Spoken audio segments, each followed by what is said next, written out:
Hey guys, I'm here today drawing Howl and Sophie, one of my favorite couples, because I have just been obsessed with this movie since I saw it. I saw it pretty late actually. I saw it like last year in 2023. And ever since then, I haven't stopped thinking about it pretty much every single day. I just think about it, and I know you're probably like, okay, it's 2 hours. How much can you think about something that lasts 2 hours? Well, okay, I can. It's like brain empty, no thoughts. I just see the images in my head. My brain just shows them to me, and I'm like, yes, perfect. That's great. I love images. Anyway. So I'm just going to talk about the movie, basically, not really that much about my art process in this one. You're just going to see me doing some lassoing and filling in and coloring my clothes. If you want, maybe one day I can do like a tutorial, or like not even a tutorial, just like showing how I do my process on clothes and skin and drawing just in general, like line art. Even though that's not my specialty is line art, I like drawing clothes better, but whatever. I like doing sketchy style. Anyway, so, this might be controversial, but I don't care. This is my opinion, and it is correct. Howl is a trans girl. She is a trans woman. She is so femme. She's so feminine. Actually, I don't think she's femme. I think she's very androgynous, but she's very feminine looking. But she dresses androgynously, She really does not care. I honestly feel like, and if you call her he, that's fine. I think she goes by she, he, they pronouns. She doesn't care, okay? She just loves Sophie and loves her found family, okay? I will probably be going interchangeably with those pronouns. I don't care. So this story is about love, obviously. And I know there's like a lot of other things in the movie, and if you want like a in-depth analysis of it, this is not really the video for you. I'm just going to be talking about my opinions and like all of the things that I noticed and things I think about when I think about the movie. Okay, this is not going to be like a step-by-step, a minute-by-minute analysis of what the movie means. I'm talking about what it means to me. It's just about love, I know it's about war and self-doubt and self-confidence, and it's definitely about that too to me. And the war part is very important. It's literally like one of the main things. But to me, I just feel like this movie I feel so much love emanating from it. Whether that be from, like, I don't know if it's from the people who made it, but I feel the love shining through.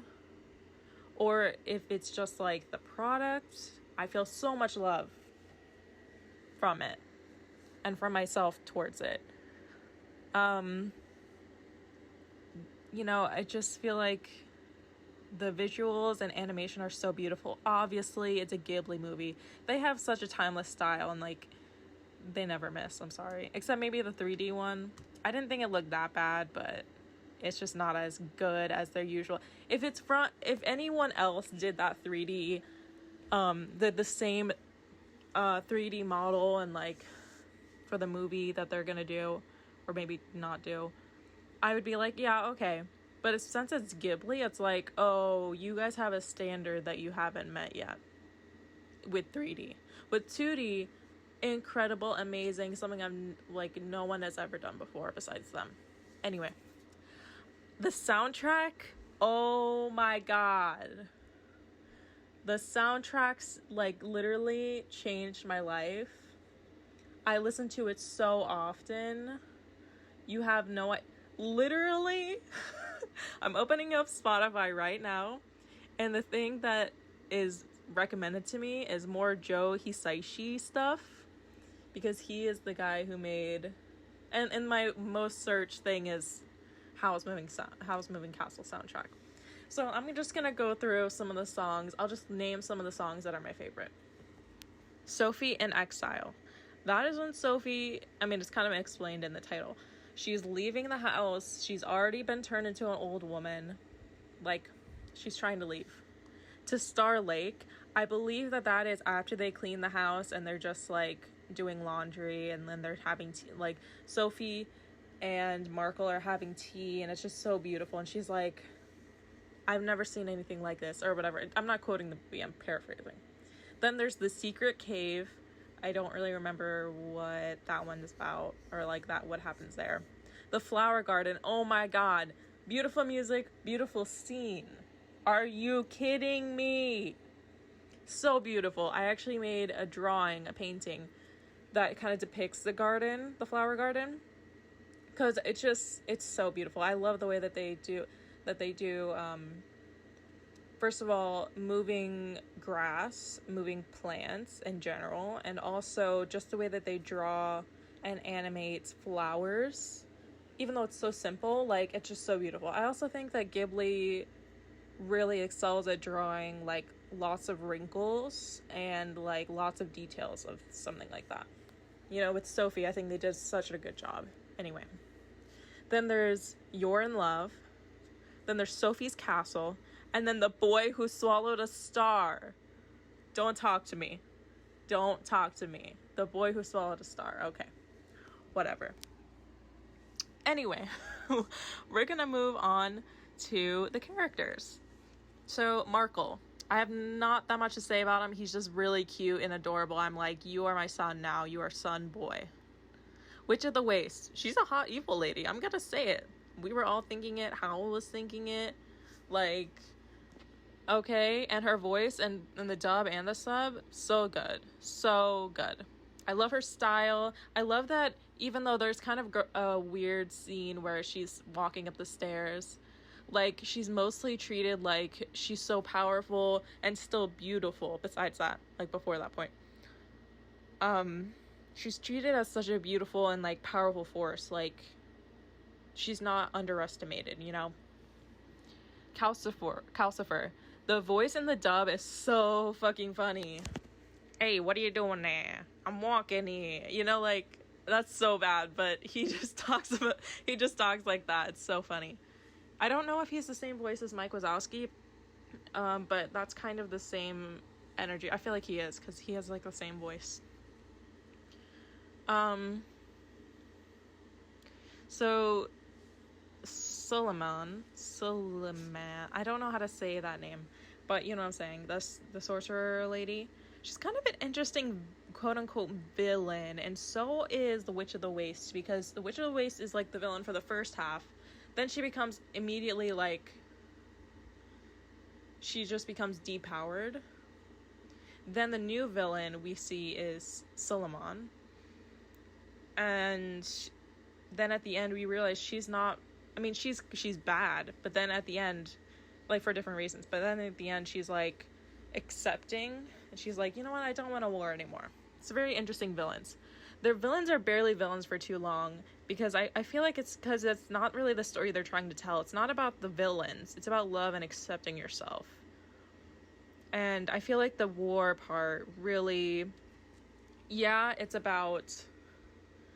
like reflecting a certain time in history, or times in history, and possibly the future, or present.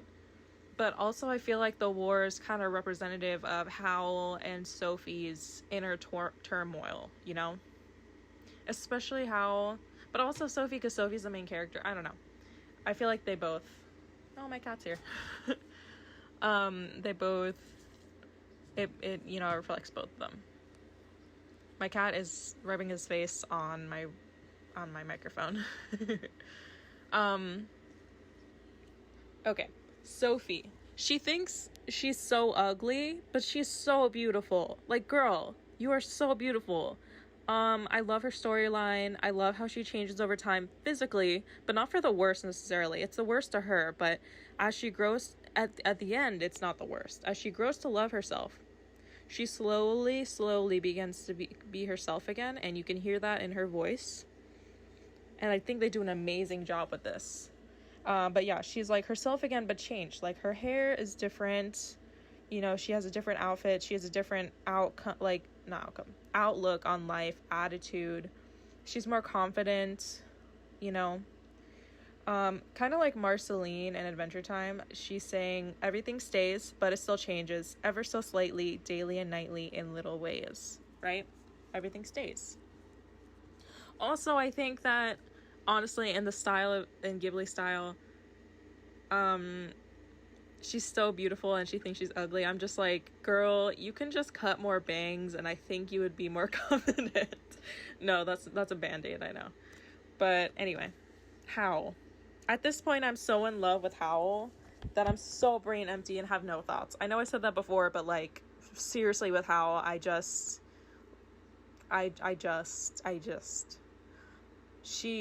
seriously, she was one of my favorite characters of all time. She's a bird person, perfect.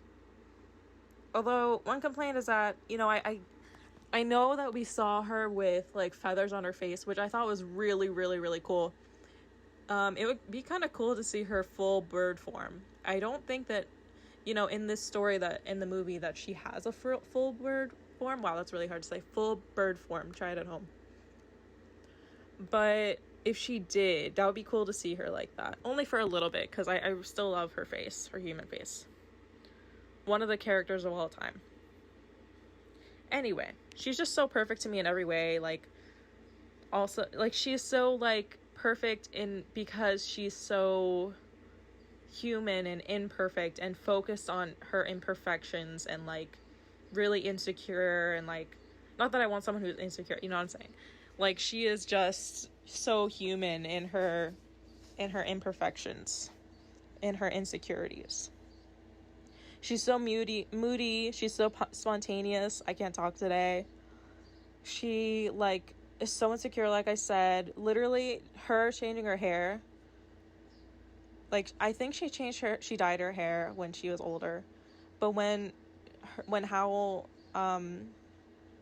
accidentally, when Sophie cleaned the bathroom, and Howl used the wrong soap or whatever for her hair, and it turns red or orange, and then it turned dark bluish black, she was so depressed she turned into like a slime monster. Like, so real. I know it seems so small, but honestly, like, I'll just tie it back to me real quick. I have dark brown hair since I was little, and I bleached my hair so I could dye it pink. I didn't have pink dye, so I was blonde for like months. It totally changed how I saw myself.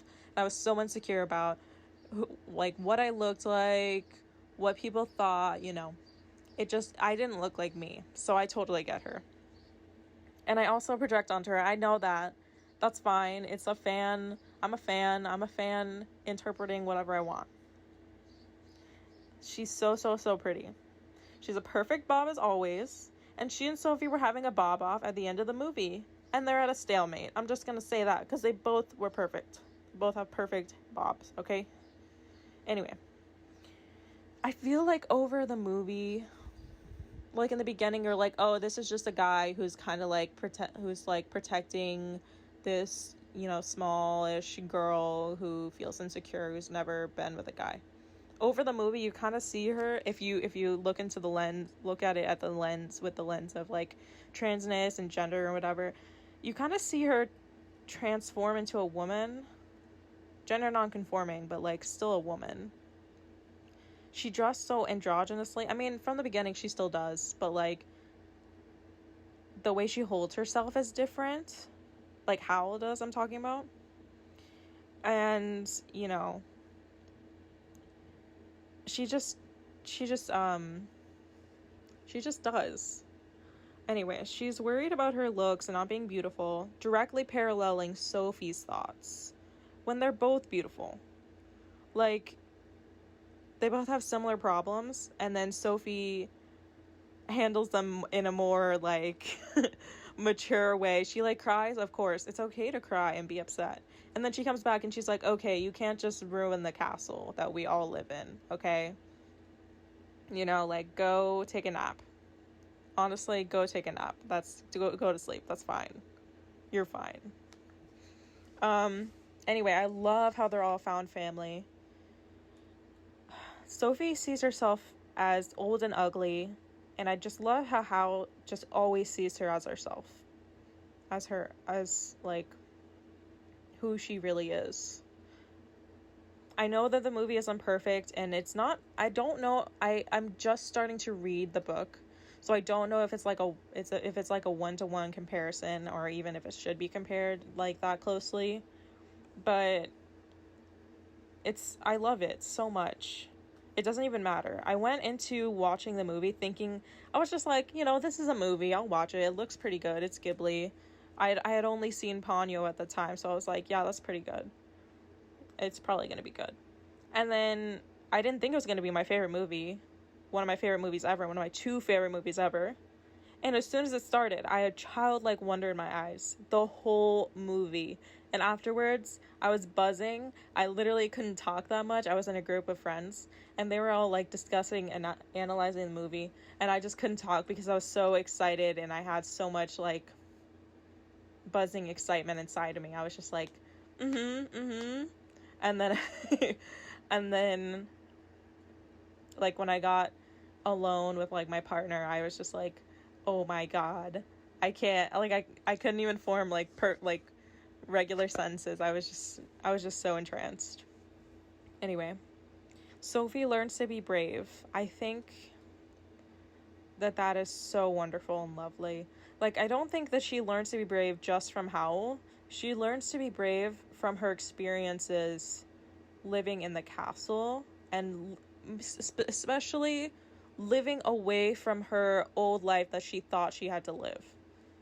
She thought she had to be a hatter or a hat maker because it was her father's shop, right? And everyone else left. Her mom, her sister left. I know there's another sister in the books, but I'm talking about the movie.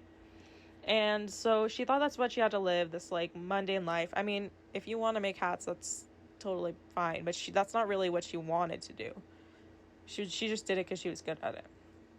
And so because she she literally she left herself. She chose to leave. She became more brave and more powerful, not like with powers, but like she had self-confidence, and she really believed in herself more. And I think that's amazing. Ghibli really writes women in such a special way. I haven't seen too many other Ghibli movies, but I've seen some, and like the way that Ghibli writes women, I know there's videos on it. I'm just like saying a little tidbit. Like I just think it's so lovely. As a person who has an interesting relationship with womanhood, I really respect and admire the way that they write women. Like, so, like, they have imperfections. They're not just perfect and can do anything. They can do anything if they try, but they're gonna fail sometimes, right? But also, they're not just failing all the time and so insecure that they can't do anything. It's like they go on journeys. They have their own character arcs. They are real people. This is like totally unrelated, but I really love how Ghibli movies animate weights, like how heavy an object is. Like, I was watching the movie and Sophie's climb up the mountain or the mountainous region to find Howl, the way that her steps were, because she was really trudging along because it was really hard for her. The way that she was walking, you could really tell and feel how frustrating and how like hard it was and difficult for her to actually trudge along up that hill, up that mountain. And also the way that her fabric was, like, not fabric, well, it is fabric, her shawl was like blowing in the wind. You could feel that it was like, you could almost feel it yourself, that it was blowing on you.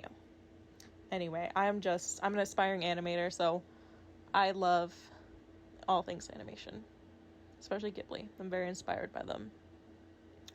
I guess this is it. So, thank you for listening. Thank you for watching. Leave a like if you want. Subscribe if you want. I'll post more videos like this too, like with me just talking about, something related to the art, or I can post more videos about me discussing the art. I'll probably do both. I'll do both. Anyway, Thank you. Bye.